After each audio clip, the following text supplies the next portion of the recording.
Mm. Come on, come on.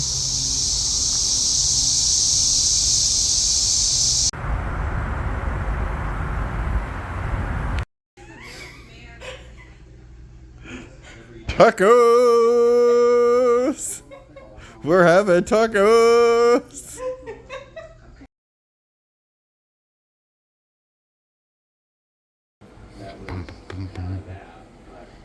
Mm. So we decided on the fudge brownie one. Oh man, I look god awful. Oh, so we're gonna start.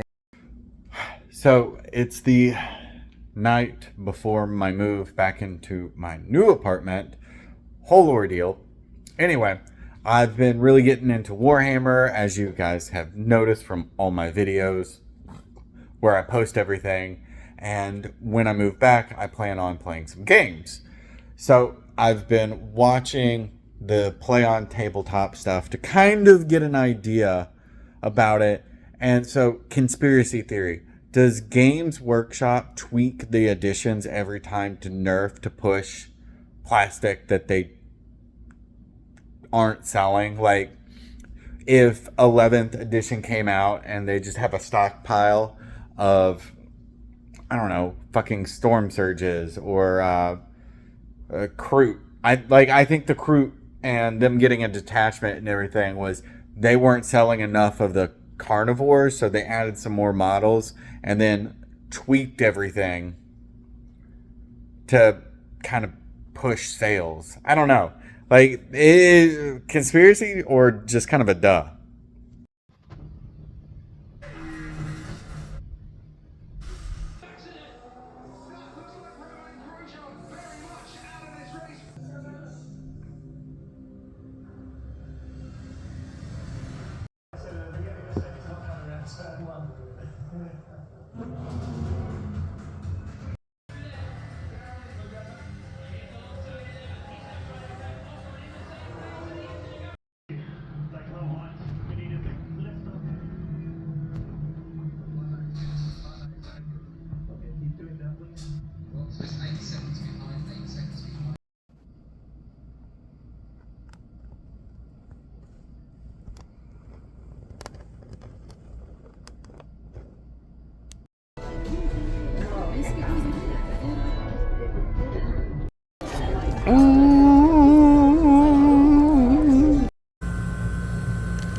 What's up?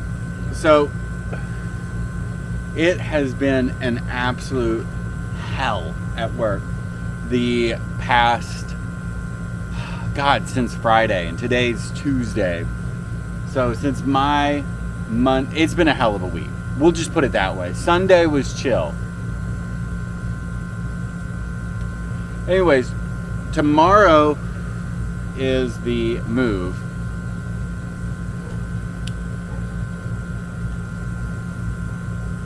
God damn. Tomorrow's the move. I unhooked everything and got everything kind of loaded up into my car to get a new apartment and all that bunch of stuff. I move in, like I said, tomorrow. And I've been thinking about like all the dumb that I've been running into. And usually when I see something everywhere, that's kind of how I'm being. And it tripped me up because like I was like, how dumb am I being here? You know, like I'm asking really dumb questions at work, but I'm not making dumb choices. I finished that book. I've got a stack of books and everything that I'm planning to read when I get there and get all settled in and everything. So I don't know exactly where I'm being dumb. And that's kind of where I'm at in life. And because I have all this downtime, because I unhooked everything and got it in my car because we're leaving at 7:30 in the fucking morning. And I popped over and I looked at my analytics on my channel just to see kind of like what's going on with it. Which, by the way, I also started a gaming channel. So if you want to watch me try and beat all the games that I played or tried to play in active addiction, I'm going back and actually beating sober now and replaying Zelda. So I'm sticking mainly to like Soulsborne RPG games and maybe a couple of shooters. I'll definitely play Gears and Halo. But anyway, so I'm looking at my channel's analytics and I'm getting random likes on that channel and I don't get it. So I wondered how my actual channel is doing, like how the channel that I set out to just kind of show what sobriety is like for me and what it's like being freshly sober and trying to stay sober, essentially using what I've learned, AA, a lot of therapy and what have you. So I started looking at the analytics. This is a long story and it took me 3 minutes to get here, but I find it absolutely fucking hilarious that I don't want this to go out. The videos that are top performing are the ones that give excuses to things. Like I had one about bipolar and alcoholism and the link between that. And retention on that's like 40% for people that click on it. And then I have another video about how you keep context of what's going on in your life to keep gratitude so you don't, get an ego and butthurt about things. And the retention on that one is like 10%. Like nobody gives a damn about solving the problems, but everybody wants to know what the problem is. Like, what? That just makes you an asshole. Like, what? You're being ridiculous. And I'm wondering where I'm being ridiculous and things. And I've started a couple of Reddit fights here lately. So I know I'm feeling angsty trolling people on Reddit. But like, they're being an asshole and they deserve it. So I don't feel bad. Like, but on the same token, who put me in charge of that shit? You know? I don't know. This is the first night that I've had in a long time that I can just be myself and actually talk how I normally talk in like a month.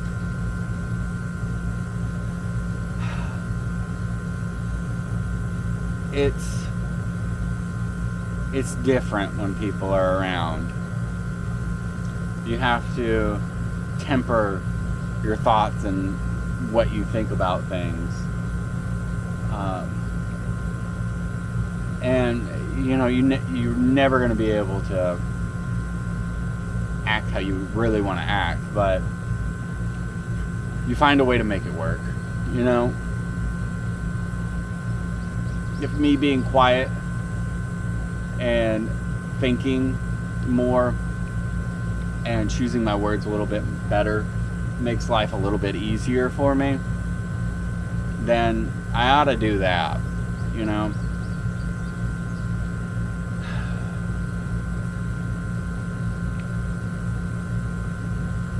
Everybody's trying to get better.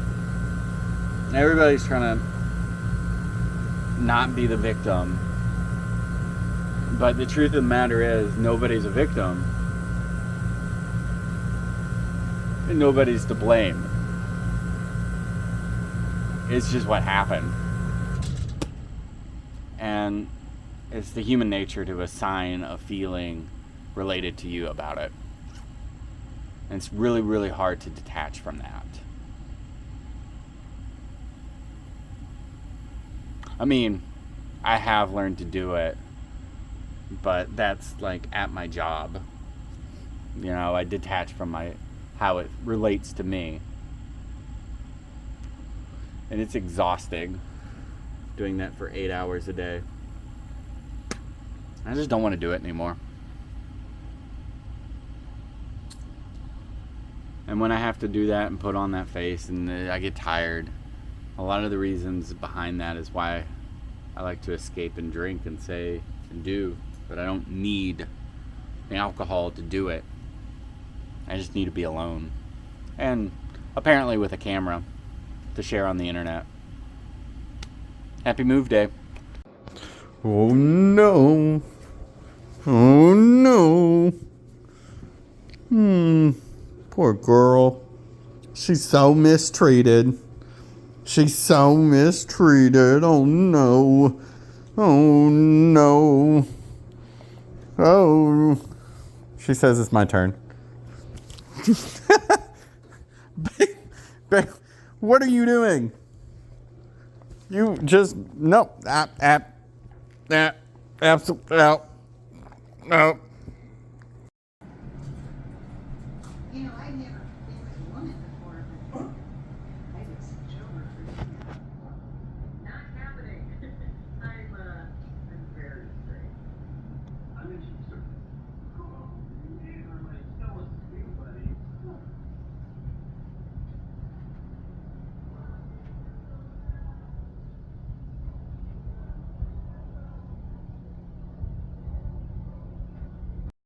That was bad. And that's why.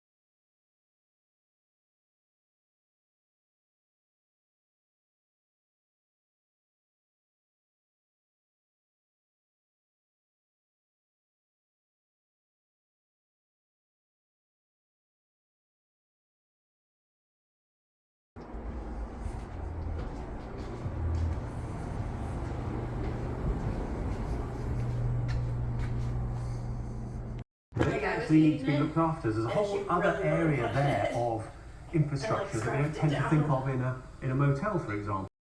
I'm luckily hold value within the high. This is because most of the population in a high city are not on the up. They're probably locked into a system known as a company script. Now scripts again. Hey, those are nothing.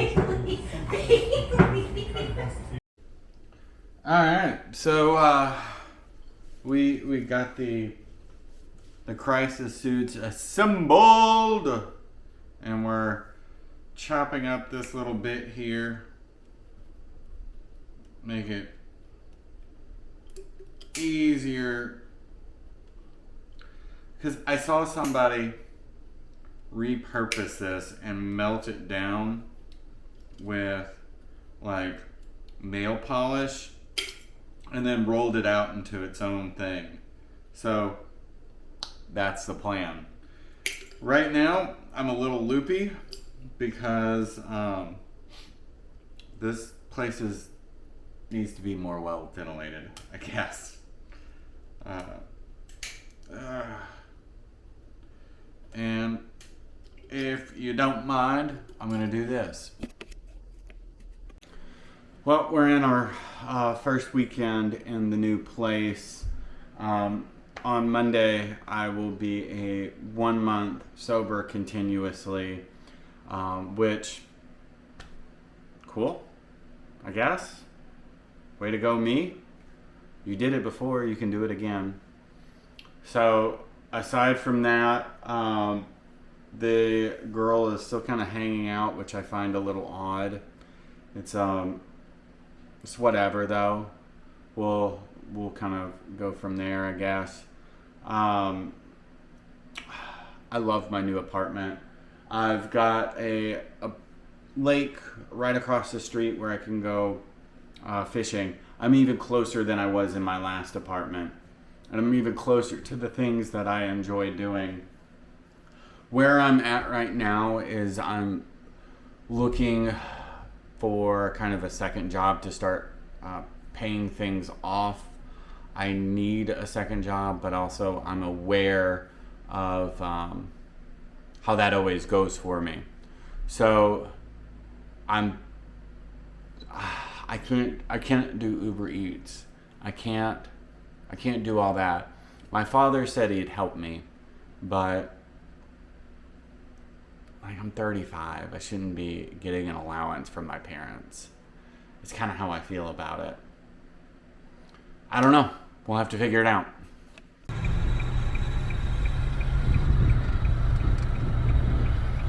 I don't know. It looks pretty.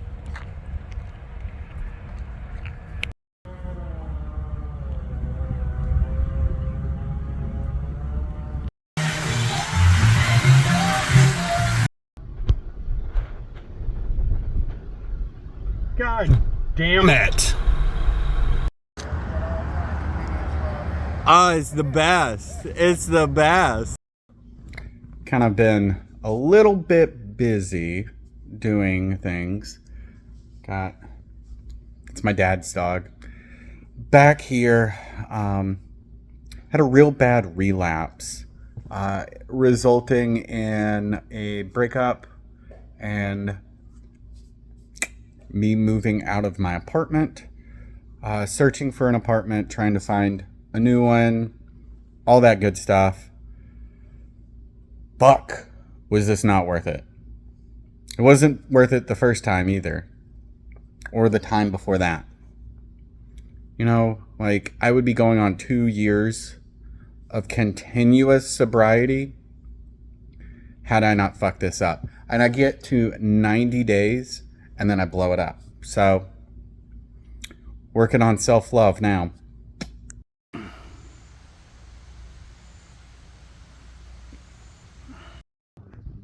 With hers mistreated. Aw. What are you doing? Got a fever? Trump says he was not warned before taking the stage. A former Secret Service special agent explained how critical information was missed.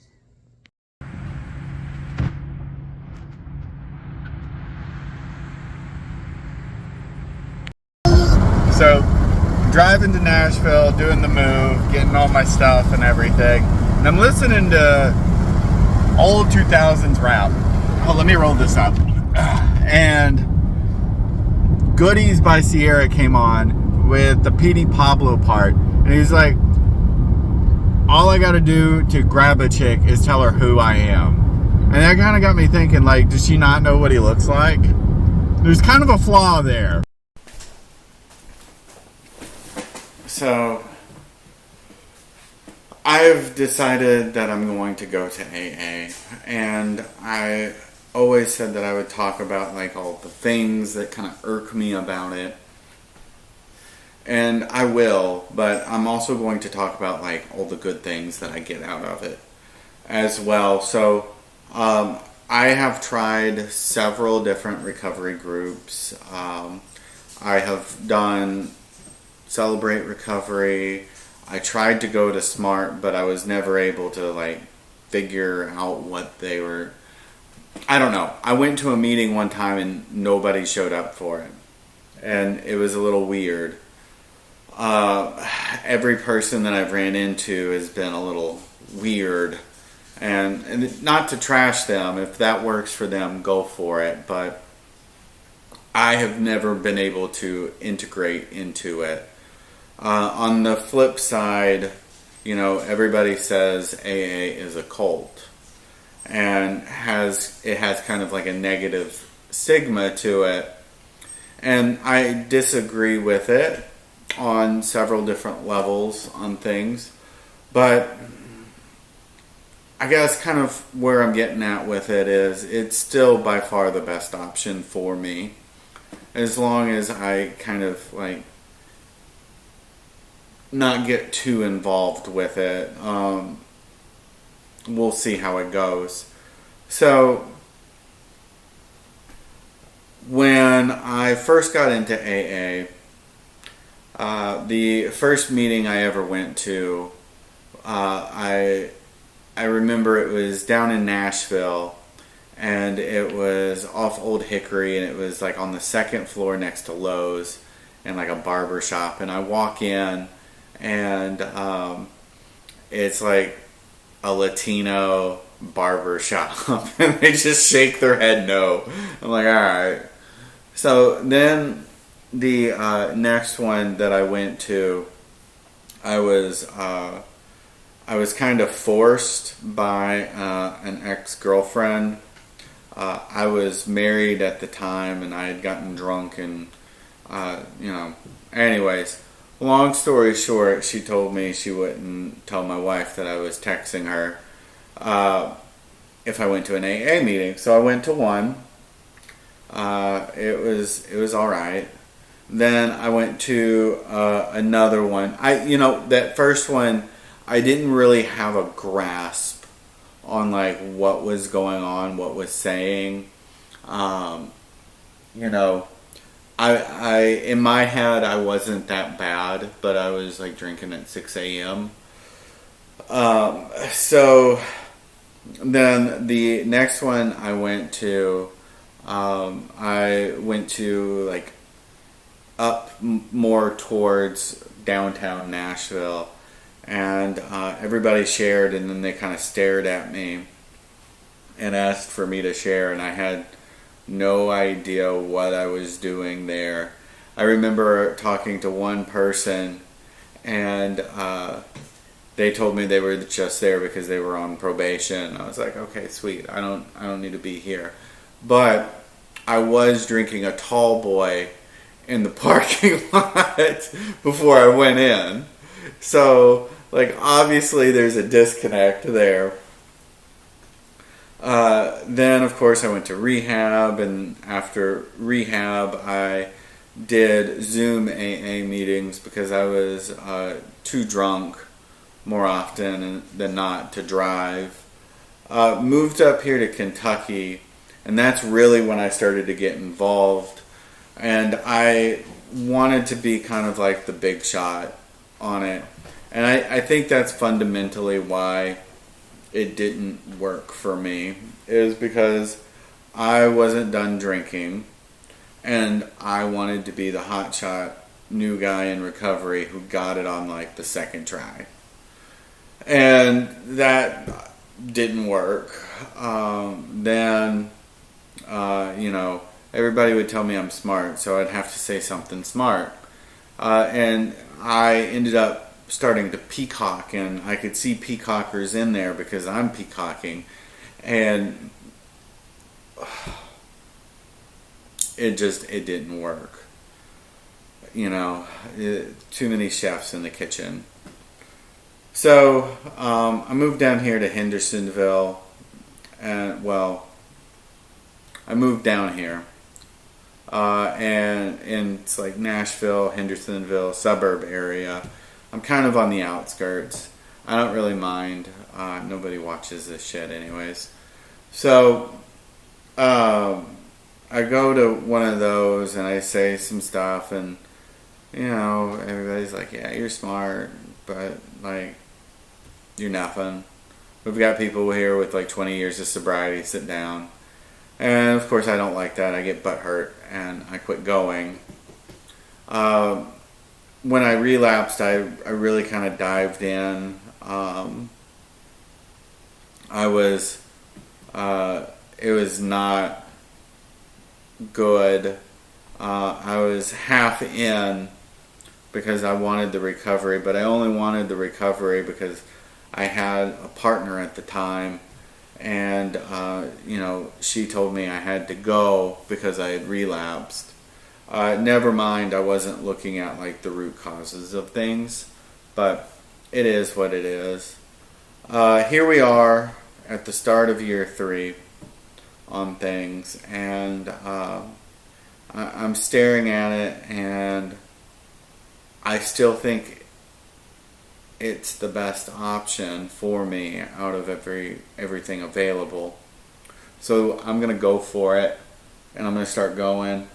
I'm not gonna turn into a cult or join a cult. It's not like that at all. especially the ones that I go to. It is a good fellowship. There are people there that really actually they care, and you hear some good stuff.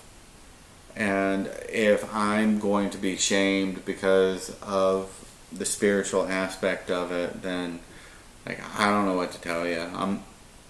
I'm sorry. Sucks. Bye.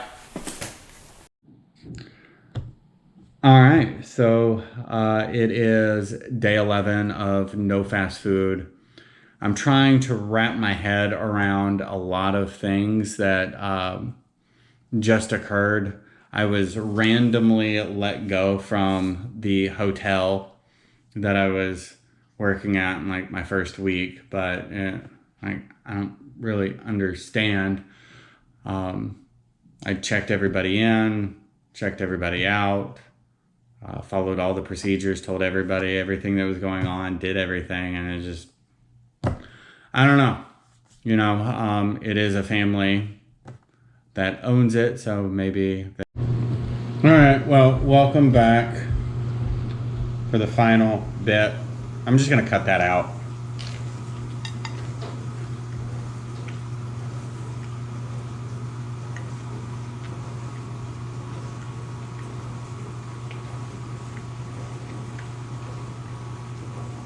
I don't know why I decided to take a bite right after I recorded. Anyway, so I wholeheartedly got confused during this challenge because it didn't sync up with my sobriety date. It was actually smack dab in the center.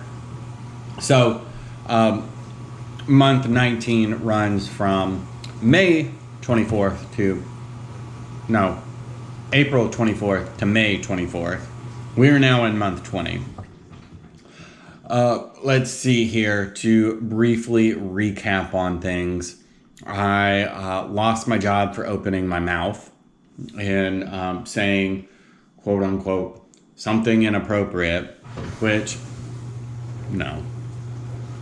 Truth be told, I was no longer profitable for the company because I wasn't bringing in cues because I wasn't lying to old people anymore.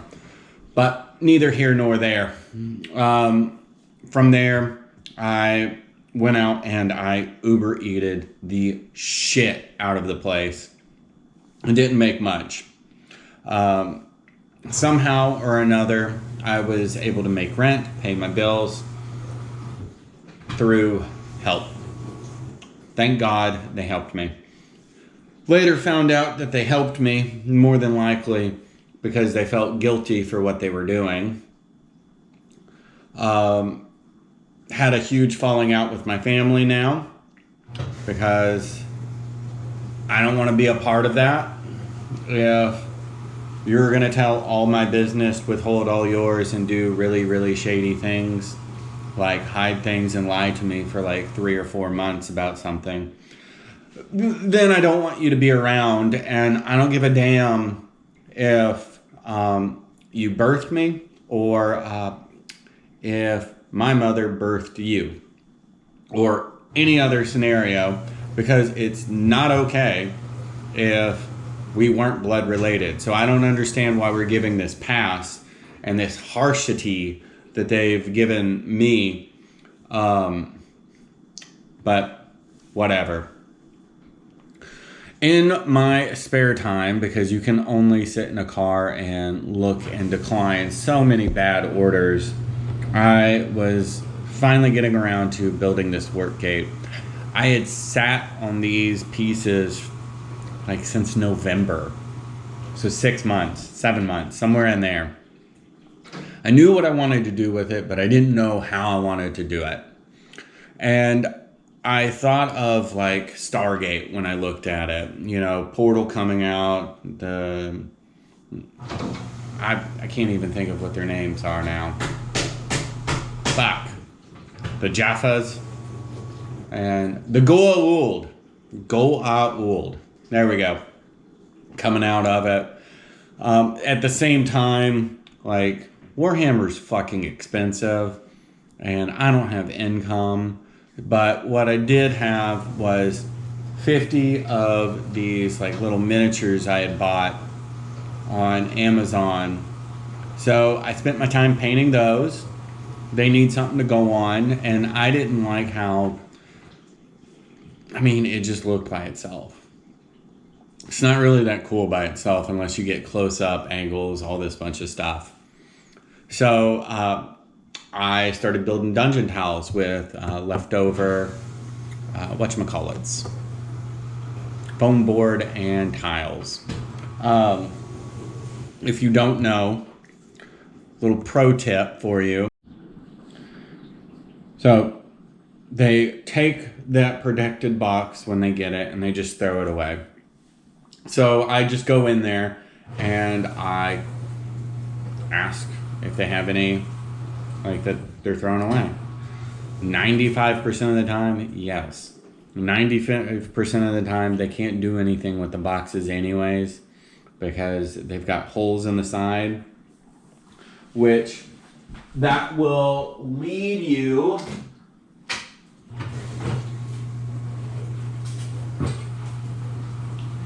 to some pretty standard tiles, right? Like this one, it's easily probably like a 4x4, and I've got a shitload of them. What do you do with that lip? Well, you take a little razor, cut that lip off, and now you have a headboard for something.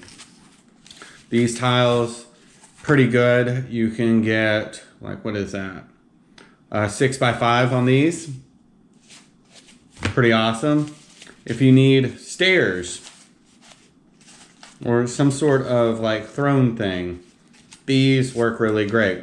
So you can get a shitload of these for absolutely nothing. And that's what I did. And that's what I do with these things. And I have a lot of fun with it.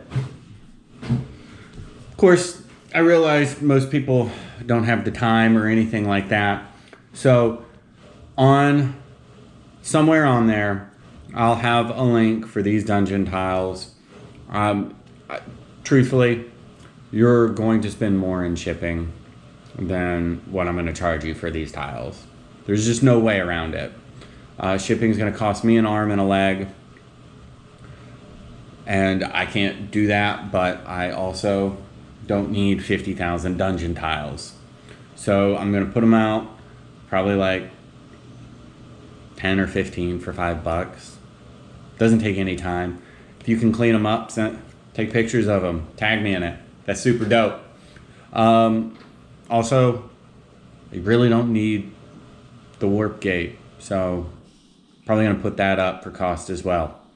But anyways, this week or month was a fucking ringer. And it took a lot out of me. But thankfully, I have a new position. I start on Monday, the 10th of June. I've been playing a lot of Sekiro. Been playing a lot of Breath of the Wild again. A little bit of Pokemon, but Breath of the Wild has been like my main jam for so long. But be on the lookout for all that stuff. Okay, bye. So, let me find the remote.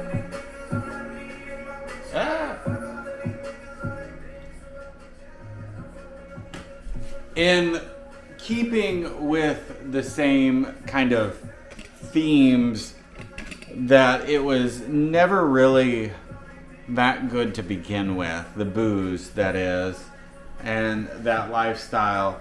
We'll start to recap as these things pop in my head while I'm doing these art projects. So let's talk freshman year summer through sophomore year. What I got into. I had just gotten a smartphone. I wasn't really drinking that much, but like I was showing up in people's dorms a little drunk. getting myself into some very questionable situations morally with things. I had just started to make some friends, and I had pretty much unlimited internet access and somebody that would buy me booze. And so I just pretty much became an internet troll, a drunk internet troll. I had started dating this girl that I was friends with in high school. We never really, I don't know, things never synced up for us. Either I wasn't available and she was, or she was and I wasn't, or, at that point we basically just kind of decided just to be friends. And she was a really close friend, and we finally started dating my freshman year, and I just got drunk so often at her place. I remember we were supposed to meet her parents who were coming up to visit for some reason, and I was just so hungover and still drunk from the night before that I couldn't really function, and I just kind of sat there at dinner and didn't eat after I ordered food. And then I ate her toast, and that was it. I left and went back to my dorm, which was 2 hours away, and I actually fell asleep at the wheel. And the only thing that woke me up was I was smoking at the time, and my hand dropped into my lap, and it burnt through my sweatpants. And that woke me up. Like, holy shit, I fell asleep at the wheel.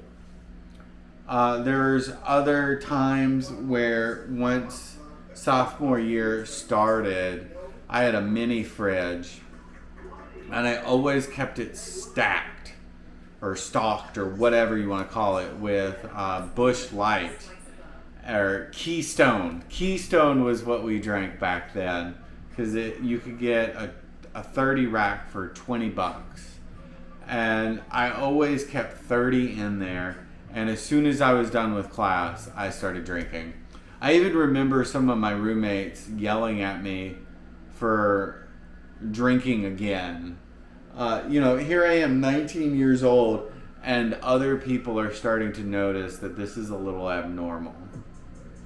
Go back a little bit further. My freshman year of college, my dorm mate, or whatever you want to call it, he had a bottle of gin, and I drank that entire bottle before I went to my anatomy and physiology class. That was the only class that I would have failed had I not dropped out.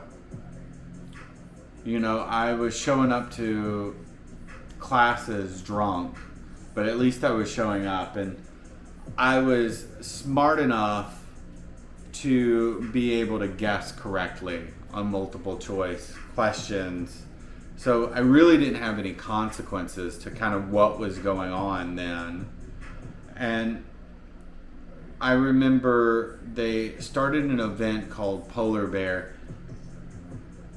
And to be honest, I couldn't even really tell you about my bad nights, because I would black out every night that we went out to the bar. I wasn't 21 at the time either. I had people buying me drinks, and I would just get completely shit-faced. And I would flirt with girls, and they would ask me if I would buy them a drink, and I'd tell them, in order for me to buy you a drink, you'd have to get first round. And they would buy first round, and then I'd dip on them. At least that's what I'm told. I don't really know. I know I got zero pussy my sophomore year. So, obviously, the booze was more important. And with that, we might as well hop on over to junior year next.